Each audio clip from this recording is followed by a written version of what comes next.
नमस्कार बच्चों, आप देख रहे हैं मैथमेटिक्स ज्ञान और मैं अनुपम शर्मा आज आपके सामने एक बहुत ही धांसू ट्रिक लेके आया हूं जिसका उपयोग किसी भी कंपटीशन में किया जा सकता है। आप किसी भी कंपटीशन की तैयारी कर रहे हो, बिना इस ट्रिक के आप रीजनिंग के क्वेश्चन सॉल्व नहीं कर सकते।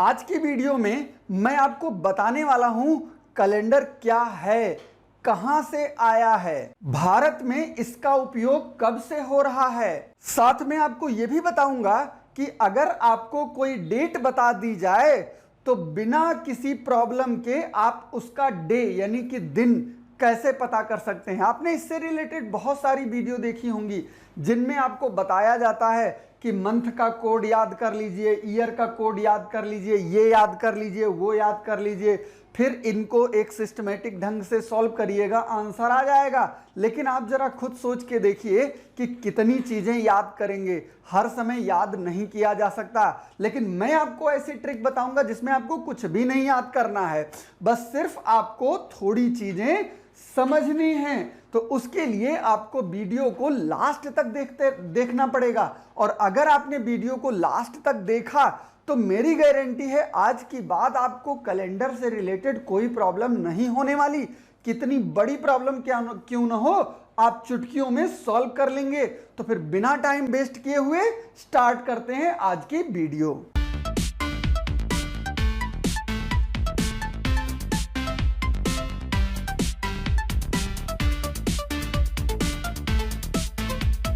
कैलेंडर का उपयोग आज से प्रारंभ नहीं हुआ है, यह प्राचीन काल से होता चला आ रहा है। कैलेंडर का उपयोग समय की गणना करने के लिए किया जाता है। वर्तमान समय में भारत में जो कैलेंडर प्रचलित है यानी जिसका यूज हम लोग कर रहे हैं, इसको अंग्रेजी ग्रेगोरियन कैलेंडर के नाम से जाना जाता है। इसको सबसे पहले भारत में 22 मार्च 1957 को एडॉप्ट किया गया था। इससे पहले भारत में केवल हिंदू पंचांग और उसके साथ साथ जूलियन कैलेंडर इस्तेमाल किया जाता रहा है। जूलियन कैलेंडर में कुछ खामियां थी जिसको पोप ग्रेगोरी 13 ने दूर किया, और इन्हीं के नाम पर जो प्रचलित कैलेंडर है जिसका हम आप लोग यूज करते हैं, जिसको ग्रेगोरियन कैलेंडर के नाम से जाना जाता है। इस कैलेंडर का प्रारंभ ईसा के जन्म के साथ शुरू हो जाता है। ईसा के जन्म के समय से पहले का समय ईसा पूर्व के नाम से जाना जाता है, जिसको इंग्लिश में बीसी, जिसका फुल फॉर्म बिफोर क्राइस्ट है, और उनके जन्म के बाद का समय ईस्वी, और इंग्लिश में इसको एडी लिखते हैं, जिसका फुल फॉर्म है एन्नो डोमिनी। आधुनिक कैलेंडर को 3 भागों में बांटा गया है, एक वर्ष, दूसरा महीने और तीसरा दिन। दिन इस कैलेंडर की सबसे छोटी यूनिट है या इकाई है। वर्ष को भी 2 भागों में बांट दिया गया है, एक साधारण वर्ष और एक लीप ईयर जिसको अधिवर्ष बोलते हैं।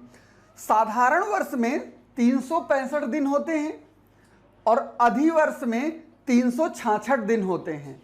साधारण वर्ष के लिए तो कोई प्रॉब्लम नहीं है, लेकिन अधिवर्ष की गणना कैसे की जाती है उसके लिए कुछ नियम बनाए गए हैं।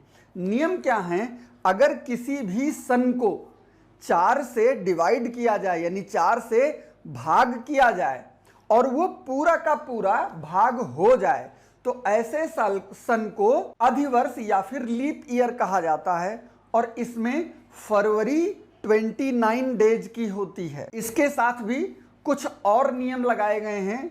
नियम क्या लगाए गए हैं कि अगर वो सेंचुरी हुई, सेंचुरी का मतलब जैसे 1900, आपका 2000, 2100, ये सारी सेंचुरियां हैं। अगर इस तरीके का कोई सन आ जाता है तो ये हमेशा 4 से तो डिवाइड है, लेकिन ये सेंचुरियां हमेशा लीप ईयर नहीं होती। सेंचुरी को लीप ईयर होने के लिए जरूरी है कि वो 400 से डिवाइड होनी चाहिए। ये 400 से डिवाइड नहीं है, मतलब ये लीप ईयर नहीं होगी। इसके फरवरी में 28 डेज ही होंगे। ये 400 से डिवाइड हो जा रही है यानी कि ये लीप ईयर है, तो इसके फरवरी में 29 डेज होंगे, और ये फिर से 400 से डिवाइड नहीं होगी तो ये भी लीप ईयर नहीं है, तो इसके फरवरी में 28 डेज होंगे। लीप ईयर जानने के लिए आपको दो काम करना है। अगर वो साधारण वर्ष है तो आपको 4 से डिवाइड करके चेक करना है, पूरा पूरा कट जाए लीप ईयर है। लेकिन अगर वो सेंचुरी है तो आपको 400 से डिवाइड करना है, यानी कि तब 4 से डिवाइड नहीं करना है। अगर 400 से भाग हुई तो वो लीप ईयर होगी, अदरवाइज लीप ईयर नहीं होगी। महीनों की बात करें तो पूरे कैलेंडर को 12 महीनों में डिवाइड किया जाता है। हर महीने के पर्टिकुलर दिन निर्धारित किए गए हैं कि किस महीने में कितने दिन होते हैं। तो जनवरी से अगर स्टार्ट करें तो जनवरी में 31 दिन, फरवरी में 29 या 30 दिन, मार्च में 31 दिन, अप्रैल में 30 दिन, मई में 31 दिन, जून में 30 दिन। इस तरीके से बड़ी प्रॉब्लम होती है। कुछ लोगों को तो याद रहते हैं, लेकिन कुछ लोगों को बहुत ही मुश्किल होती है उनको दिन याद करने में। तो उनके लिए ये आपके सामने एक छोटा सा मैं दोहा लिख रहा हूं। जून सितंबर जानिए, अप्रैल नवंबर 30, फरवरी 28 की, बाकी सब 31। यानी जून, नवंबर, अप्रैल और सितंबर, ये 4 महीने सिर्फ 30 दिनों के होते हैं। फरवरी में 28 या 29 और बाकी जितने बचते हैं वो सारे के सारे 31 दिनों के होते हैं। एक और तरीका है, आप अपने हाथ की मुट्ठी को ऐसे बंद करिए।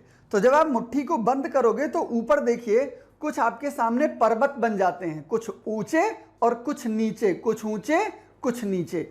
जो ये ऊंचे वाले हैं ये 31 दिन को दर्शाएंगे और जो नीचे वाले हैं वो फरवरी को छोड़कर सारे के सारे 30 दिन को दर्शाएंगे। तो आप ऐसे मुट्ठी बंद करिए।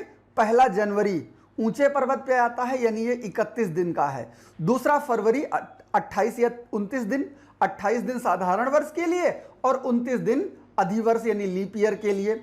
फिर मार्च 31 दिन, अप्रैल 30, मई 31, जून 30, जुलाई 31, फिर अगस्त वापस यहीं से आ जाएंगे। अगस्त फिर से 31, सितंबर 30, अक्टूबर 31, नवंबर 30 और दिसंबर 31। इस तरीके से आप सारे महीनों के दिन को याद रख सकते हैं कि किसी महीने में कितने दिन होते हैं। सप्ताह के दिनों के बारे में तो आप जानते ही हो।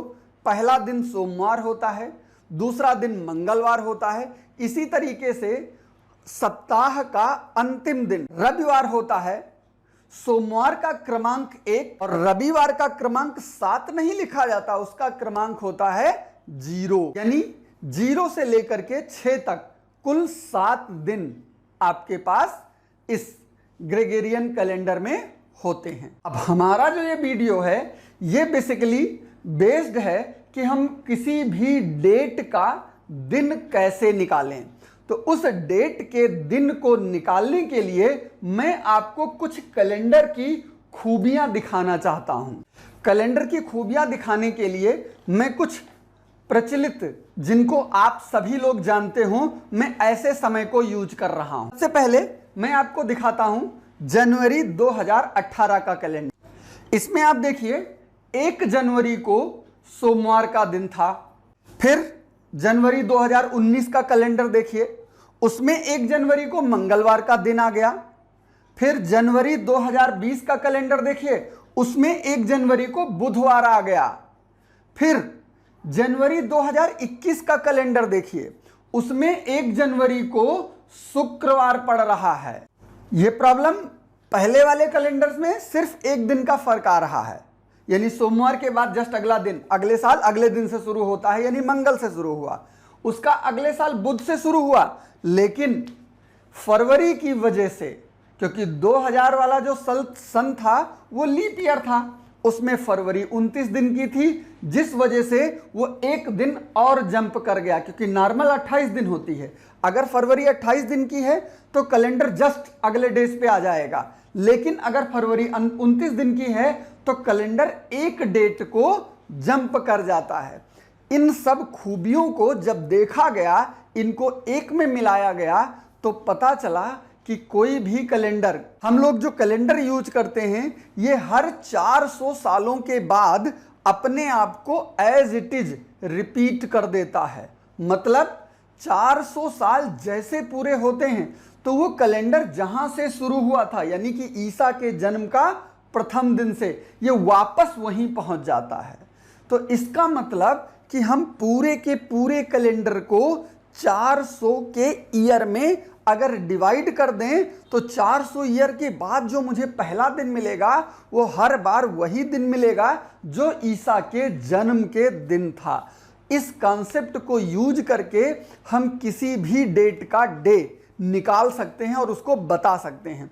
उसके लिए हमें कुछ कॉन्सेप्ट सीखना है। वो कॉन्सेप्ट क्या है कि आपको पता है कि प्रत्येक सप्ताह में 7 दिन होते हैं। मतलब अगर पहला दिन सोमवार है तो उसके 7वें दिन फिर से 7 दिन बीत जाने के बाद फिर से आपके पास सोमवार आ जाएगा। मतलब कि दिन भी हर 7वें दिन अपने आप को रिपीट कर देता है। तो इससे हमें यह पता चला कि वर्ष ईयर जो है वो 400 सालों में रिपीट होता है, लेकिन डे हर 7वें दिन रिपीट होता है। तो अब अगर हम किसी मंथ की बात करें, मान लीजिए हम जनवरी की बात करें, तो जनवरी में 31 दिन होते हैं। अब इसका पहला दिन कोई हो मुझे नहीं पता, लेकिन आप जरा सोच के देखिए कि ये 7वें दिन रिपीट करता है। मतलब अगर मैं इसको 7 से भाग कर दूं तो मुझे रिजल्ट में क्या मिलेगा? 7 चक्कू 28 और 3 31, 4 सही 3/7। मतलब 4 पूरे सप्ताह मिलेंगे। मतलब 4 बार वो वीक तो रिपीट कर जाएगा। उसके बाद ये 3 शेष बचेगा। 3 शेष बचने का मतलब ये 3 दिन कौन से होंगे वो मुझे नहीं पता।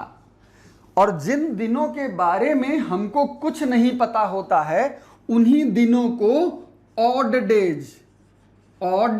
डेज हिंदी में इनको बोलते हैं विषम दिन कहा जाता है। जिन दिनों के बारे में मुझे न पता हो। फरवरी में यानी आपके पास मैक्सिमम महीने 31 दिन के होते हैं, तो आप पहले से ही डिवाइड करके देख सकते हो। भाई 31 को कभी भी 7 से डिवाइड करोगे आंसर में आपको 3 ही आने वाला है। मतलब हर 31 दिन वाले महीने में जो ऑड डेज होंगे या विषम दिन होंगे वो 3 होंगे। इसी तरीके से फरवरी की बात करें तो फरवरी में या तो 28 दिन होंगे या 29 दिन होंगे। अगर 28 दिन की फरवरी है तो 7 से डिवाइड करने पे पूरा का पूरा 4 आ जाएगा और रिमाइंडर में बचेगा 0। तो रिमाइंडर में 0 बचने का मतलब इसके लिए जो ऑड डे हुआ वो 0 हुआ। यानी कि साधारण वर्ष की फरवरी के लिए कोई ऑड डे नहीं होता, पूरे के पूरे वीक बन जाते हैं। मार्च की बात करें फिर से 31 दिन मुझे पता है। फरवरी में एक और चीज 29 दिन भी हो सकते हैं अगर लीप ईयर हुआ। तो 29 दिन के केस में 7 से डिवाइड करोगे तो 7 चक्कू 28, 1 29, 4 सही 1/7। मतलब अगर साधारण वर्ष है तो एक भी विषम दिन नहीं होगा, लेकिन अगर लीप ईयर है तो कम से कम एक विषम दिन जरूर होगा फरवरी के महीने में। मार्च में 31 दिन मुझे पता है। अप्रैल में 30 दिन होते हैं। अप्रैल की बात अगर हम कर लें तो 30 दिन को अगर मैं 7 से भाग करूंगा तो 7 चक्कू 28, 2 30, यानी कि 4 सही 2/7। अब ये 2 हमारा विषम दिन है। इसके अलावा और कोई महीनों में मेरे सामने नहीं आने वाला कि उसमें कौन से विषम दिन होते हैं। आप याद कर सकते हैं, अपने मन में सोच सकते हैं कि अगर 31 दिन का महीना है तो विषम दिन 3, 28 दिन का महीना है तो कोई भी विषम दिन नहीं, 29 दिन का महीना है तो 1 विषम दिन, और 30 दिन का महीना है तो 2 विषम दिन। पूरे साल का काम खत्म हो गया। इसी प्रकार से अगर मैं साल की बात करूं तो साधारण वर्ष जो होगा, साधारण वर्ष में मेरे पास कुल 365 दिन होते हैं, और लीप ईयर में या कह लीजिए अधिवर्ष में कुल 366 दिन होते हैं। लीप ईयर बनता क्यों है? पृथ्वी को एक पूरा चक्कर करने में 365 दिन, 5 घंटे 49 मिनट और 12 सेकेंड लगते हैं। तो 365 के बाद के जो बचे हुए हैं 5 घंटे 49 मिनट और 12 सेकेंड, ये 4 साल के बाद पूरा का पूरा एक दिन बना देते हैं। इसलिए हम लीप ईयर को हर 4 साल के बाद 366 दिन के रूप में रखते हैं। अब अगर इसको 7 से भाग करके हम इसके ऑड डे पता करें तो 7 पचे 35, 1 36 15, 7 दूनी 14 और 1 15, यानी कि 52 तो पूरे पूरे सप्ताह होंगे और एक मेरे पास शेष बचेगा और यही मेरा ऑड डे या फिर कह लीजिए कि विषम दिन होगा। इसी तरीके से लीप ईयर को मैं अगर 7 से भाग करूं तो 7 पचे 35, 16 हो गया, 7 दूनी 14 और 2 16, मतलब यहां पे ऑड डे बने 2। तो साधारण वर्ष के ऑड डे सिंगल होते हैं और लीप ईयर के ऑड डे डबल होते हैं। तो ये तो हो गई वर्षों की बात। अब हम बात करेंगे सेंचुरी की, 100 सालों की। अब 100 सालों को भी इसी तरीके से डे में बदल करके 7 से डिवाइड करके उसका ऑड डे निकाला जा सकता है। लेकिन अब 100 सालों को डे में बदलने के लिए एक लंबी कैलकुलेशन है, उसको छोटी करके हमने कैलकुलेट कर लिया है, तो हम सीधे आपको उनके डेज को ही बता देते हैं। क्या डेज होते हैं? बहुत आसान सा प्रोसेस है कि 100 वर्ष की अगर हम बात करेंगे तो 100 वर्षों में जो विषम दिन या ऑड डे होते हैं वो 5 होते हैं। 200 वर्षों की बात करें तो 200 वर्षों में 3 होंगे केवल ऑड डे। 300 वर्षों की बात करें तो 300 सालों में केवल एक ही ऑड डे होगा और 400 साल में कैलेंडर रिपीट हो जाता है तो यहां पे कोई भी ऑड डे नहीं होगा, यानी कि 0 होंगे। देख लीजिए 2-2 का अंतर है सीधे कि 400 साल में कोई नहीं होगा, 300 साल में 1, 200 साल में 3 और 100 साल में 5। बस इतने के अलावा और कुछ आपको याद करने की जरूरत नहीं है। बस सिर्फ याद रखना है कि सप्ताह का प्रथम दिन कौन सा होता है। तो सप्ताह का प्रथम दिन सोमवार है जिसका क्रमांक 1 से शुरू होता है और अंतिम दिन रविवार है जिसका क्रमांक 0 से शुरू होता है। तो आइए स्टार्ट करते हैं एक एग्जाम्पल से। आज के एग्जाम्पल में मैं करंट डेट, आज की जिस दिन मैं वीडियो बना रहा हूं, यानी 31 मई 2000, आज का हमारा पहला एग्जाम्पल आज की करंट डेट यानी 31 मई 2020 है। इसका मैं दिन निकाल करके दिखाऊंगा। इस एग्जाम्पल को मैंने इसलिए लिया क्योंकि इस डेट को सभी लोग जानते हैं, यानी आज की डेट का आप दिन आसानी से पता कर सकते हो। तो आइए देखिए 31 मई 2020, इसका मैं डेट बताने वाला हूं कि कैसे करेंगे आप। सन मेरे पास 2020 है, लेकिन जब हम इसको चेंज करेंगे तो जो ईयर होता है हमारा वो एडवांस चलता है। जैसे सन 2020 चल रहा है बट सेंचुरी 21st चल रही है, 21वीं शताब्दी चल रही है। इस कॉन्सेप्ट की वजह से 2020 का मतलब हम 19 पूरा करके आगे बढ़े हैं, तो हमारी जो स्टार्टिंग होगी वो 20 पर ना हो करके 2019 पर होगी। अब मुझे इसको ऐसे टुकड़ों में डिवाइड कर देना है जिनके में मुझे विषम दिन या ऑड डे पता हो। तो ऑड डे में मुझे पता है 400 साल के पता है, 100 साल के पता है, 200 साल के पता है, 300 साल के पता है, तो हम उसी तरीके से इसको तोड़ देंगे। तो 2019 में से 2000 एक ऐसा नंबर है जिसको 400 से डिवाइड किया जा सकता है, बस इसको तुरंत अलग कर दीजिए। बाकी के बचे मेरे पास 19 वर्ष। आप जरा सोच के देखिए, हमने आपको बताया कि 400 साल में एक भी दिन ऑड नहीं होता, तो 2000 चूंकि 400 से डिवाइड है मतलब ये 4 राउंड कर चुका, यानी कि इसमें एक भी ऑड डे नहीं होने वाला, ये बेकार हो गया। तो अब मुझे इस 2019 में से 2000 तो बेकार चले गए, सिर्फ 19 सालों के लिए देखना है। अब इस 19 सालों में कुछ साधारण वर्ष आए होंगे और कुछ लीप ईयर आए होंगे। तो साधारण वर्ष और लीप ईयर कैसे पता चले? 4 से डिवाइड कर दीजिए, जितना भागफल आए वो लीप ईयर हो जाएंगे, बाकी बचे हुए साधारण ईयर हो जाएंगे। तो जब 19 को 4 से डिवाइड करोगे तो 4 चक्कू 16, 5 बार में जाएगा नहीं, 4 ही बार में जा सकता है। तो मतलब इसमें 4 लीप ईयर होंगे और बाकी के 15 साधारण ईयर होंगे। और आपको मैं सिखा चुका हूं कि लीप ईयर में 2 ऑड डे होते हैं, यानी कि ये 8 हो गए, और साधारण वर्ष में एक ही ऑड डे होता है, यानी ये 15 ही हुए। तो ये कुल मिलाकर के 23 ऑड डे हुए, 23 विषम दिन हुए। अब ये 23 दिन 7 से ज्यादा हैं, मतलब इनको भी हम 7 से डिवाइड करके सप्ताह बना सकते हैं। तो अगर इनको सप्ताह बनाया जाए, इनको 7 से डिवाइड किया जाए, तो 7 से डिवाइड करने पर 7 त्रिक 21 और 2 23, मतलब कि इस 23 दिन में सिर्फ 2 दिन विषम के हैं। तो ये 19 साल के विषम दिन केवल और केवल 2 हुए। अब मैं पहुंच गया 2019। अब मुझे कहां जाना है? 31 मई तक। तो 31 मई का मतलब मुझे जनवरी, फरवरी, मार्च, अप्रैल, मई तक जाना है। तो सबसे पहले जनवरी में 31 दिन होते हैं, अभी निकाल के दिखाया था, 3 विषम दिन आएंगे।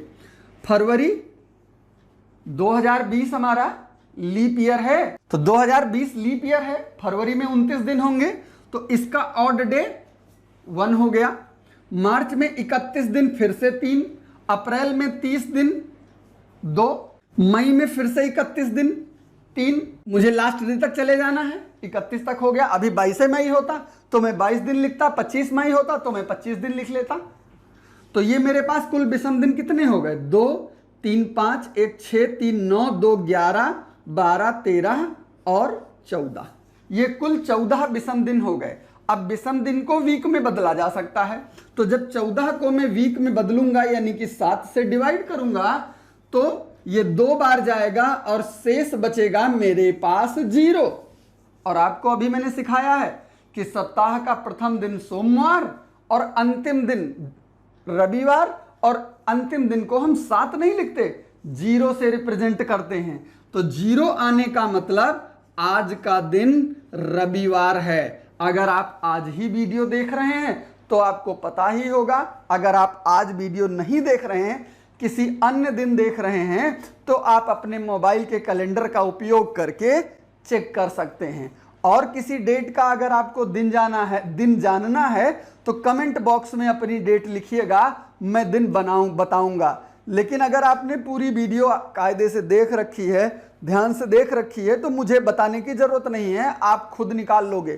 थोड़ी सी प्रैक्टिस करोगे, आप बहुत आसानी से निकाल पाओगे। ये चूंकि मैं आपको समझा रहा हूं तो वीडियो थोड़ी लंबी बन रही है, आपको बार बार एक एक चीज मुझे बतानी पड़ती है, तो मैं बार बार लिखता हूं। लेकिन जब आप खुद कर रहे होगे तो इसको चुटकियों में निकालोगे। वहां आपको ये मुझे समझाना नहीं है, ना किसी को समझाना है, सीधे लिखना है। एक एग्जांपल मैं और लेके दिखाता हूं आपको, ताकि आपका कॉन्सेप्ट और क्लियर हो जाए। चलिए एक बहुत पॉपुलर डेट लेते हैं, 15 अगस्त 1947। सभी लोग जानते हैं इस दिन हमारा देश आजाद हुआ था। चेंज करने के लिए मैं 1947 नहीं लूंगा, मैं 1946 लूंगा। अब इसको मुझे 400 में तोड़ना है, तो 400 में 1900 में सबसे पहले 400 की डिविजिबल मिलेगी 1600, पर 1900 है मतलब 300 और 16 3 19 और फिर 46 साल। अब मुझे इसके विषम दिन, तो जितने में 400 से डिवाइड होता है कोई विषम दिन नहीं। 300, 400 में 0, 300 में 1, 200 में 2, 200 में 3 और 100 में 5, तो 300 का विषम दिन हुआ 1। अब आते हैं 46 पे, तो 46 में फिर से वही प्रॉब्लम, कुछ साधारण ईयर होंगे और कुछ लीप ईयर होंगे।